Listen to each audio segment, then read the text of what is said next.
I'm on my way to the Kent and Canterbury Hospital, where today, in addition to the usual mix of patients, visitors, doctors and nurses, there's something else. Dragons. So inside that hospital building there's a waiting room full of people. None of them are actually ill, but they are feeling a bit sick with nerves. The people waiting are members of staff, and they're nervous because they're about to perform a delicate operation. They're going to try to extract thousands of pounds from this panel of people. Because this is a kind of NHS version of the TV show Dragons Den. It's called After Dragons Den. The aim is to persuade this team of dragons to release funding straight away for projects that could improve patient care and possibly save money. Really nervous. I think the three of us are really, but I feel so passionate and I really want to do this. There are 4 groups pitching today. The first is asking for funds for a video link between a seminar room and a procedure room to improve training for endoscopy. We do have 21 areas in the Trust that use flexible endoscopes. Now they all need educating in the technical components and makeup and scope handling. Do you think that you'll be able to recruit patients that will engage with this? We did a DVD of the patient's journey through endoscopy. We continuously are seeking feedback from patients on that, which has been exceptionally very positive. Are we still sending those people through this process? The second group wants money for trolleys and monitoring equipment so patients can be seen quicker. So the aim is they get seen once by one team of people, and then in an ideal world, when there are beds available, they move straight to a specialist ward from there, rather than go cab, CDU and then to a specialist ward. The third pitcher is Dr. Mark Farr. He wants the Dragons to invest in a new IT consultancy service. We need to get away from the myriad spreadsheets that travel around between this organisation. We need really nice, simple messaging. You need to be able to turn your phone on or your iPad or look at a screen and see what A&E is like in real time. And bringing up the rear, in more ways than one, is Dr. Preman Satyanayagan, who wants new equipment to diagnose illnesses in the small bowel. And what you do is you shorten, in a concertina-like effect, the bowel that's behind the balloons, and then you begin again. You push through. So by going through this push and pull cycle, you basically creep up the small bowel. You can get good distances and see bits of the bowel that previously were inaccessible. Between them, they're asking for about £220,000. But is this rather quirky and unusual way of allocating taxpayers' money really a good idea? Well, we're very keen in East Kent to tap into the good ideas of our staff. We have 7,500 employees and they're spread across 3 district general hospitals, 2 community hospitals and a number of community-based services.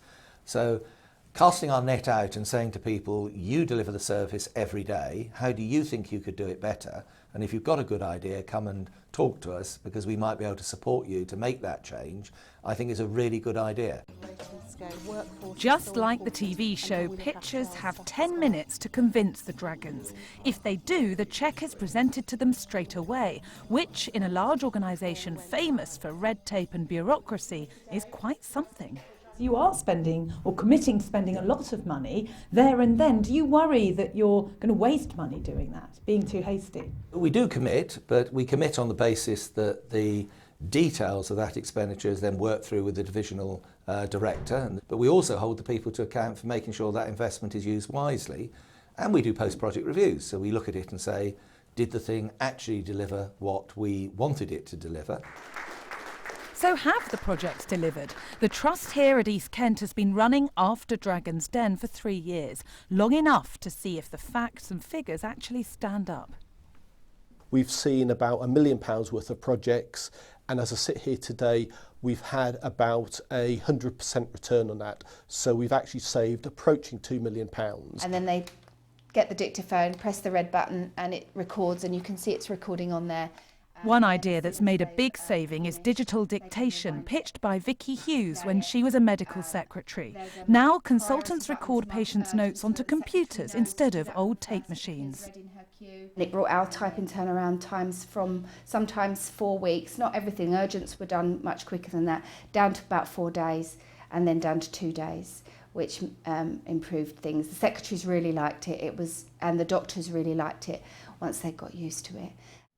You've talked really a lot around the Inside the den, the ideas have to make financial sense, but they also have to make sense for the people on the receiving end. So, outside the den, what difference has it made to patients?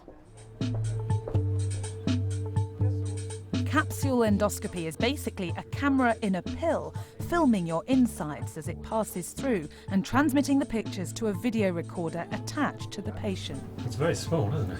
Before Dr. Carlo Nunes pitched this to the Dragons, his patients had to travel to London for the pleasure of being filmed from the inside out. You've got the light source at the front with a camera at the front, and you've got a battery which lasts up to 12 hours, which is more than sufficient for total examination of the digestive tract. It takes a video essentially of up to 80,000 pictures through particularly the small bowel, and looks for lesions which is not readily accessible with the techniques we have. I can go out, walk around, do shopping, spend a day doing normal things, instead of lying on a bed having tubes and wires and probes. Another idea that's come straight from the den is Angus King's red mat. Not exactly high-tech, but a very useful visual reminder to all staff that a patient needs help at mealtimes. The pitching the idea was quite nerve-wracking because I was going there with an idea and a concept. I didn't actually have the prototype ready in time. There was no cost benefits or cost savings that I could actually pitch. I just went to them and asked them for almost £5,000. I have actually read that some hospitals, they put the meal there and some patients don't get fed because of the shortage of staff. Not everybody can write a business case. So this way, as long as you've got the idea, you've got the passion, they see that. On a bit of paper, you don't see the passion behind the idea. Today, it seems that the passion of all the pitchers has won over the Dragons, with all 4 ideas getting approval and funding. And the success of After Dragons Den seems to have inspired other NHS trusts around the country, with many of them now doing something similar. I think it's about improving the quality of the service we provide to patients, and I just think that then improves the quality of us as an organisation, and the staff who are working in that environment feel slightly more motivated, feel slightly more enthusiastic about the whole department, the whole process. So I think that pays dividends in more things than just pounds, shillings and pence.